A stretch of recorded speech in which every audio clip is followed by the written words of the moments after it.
নমস্কার বন্ধুরা, আশা করি তোমরা সবাই খুব ভালো আছো। তো আজকে আবার একটি নতুন রেসিপি নিয়ে চলে এসেছি। এই রেসিপিটা আমার মনে হয় না যে তোমরা আগে কখনো খেয়েছো, তো বাড়িতে অবশ্যই একবার ট্রাই করবে। তো চলো দেখে নিয়ে যাক যে কীভাবে বানাচ্ছি। যেখানে আমি সবজিগুলোকে আগেই কেটে রেডি করে নিয়েছি, যেখানে আছে বাঁধাকপি, বিনস, একটা টমেটো, আলু। ওগুলোকে খুব ভালো করে ধুয়ে প্রেসার কুকারের মধ্যে দিয়ে দেবো।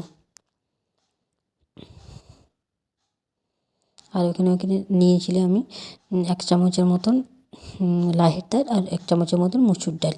ওটাকেও প্রেসার কুকারেতে দিয়ে দেবো। আর ওখানে দিয়ে দেবো পরিমাণ মতন নুন। আর এখানে দিয়ে দেবো হলুদ 1 চামচ।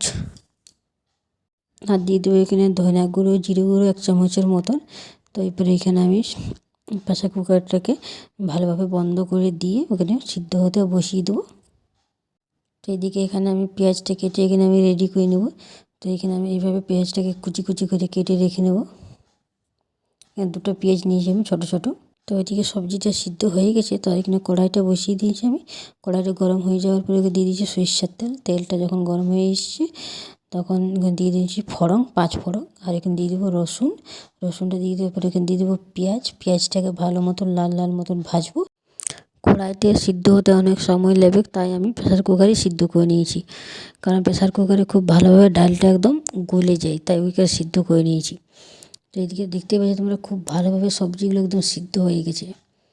আর এদিকে পেঁয়াজটা হয়ে গেছে। তো এখানে আমি ঢেলে দেবো সবজিটাকে। ঢেলে দিয়ে এখানে ভালোভাবে মিক্স করে নিলেই রেডি হয়ে যাবে কি সবজিটা।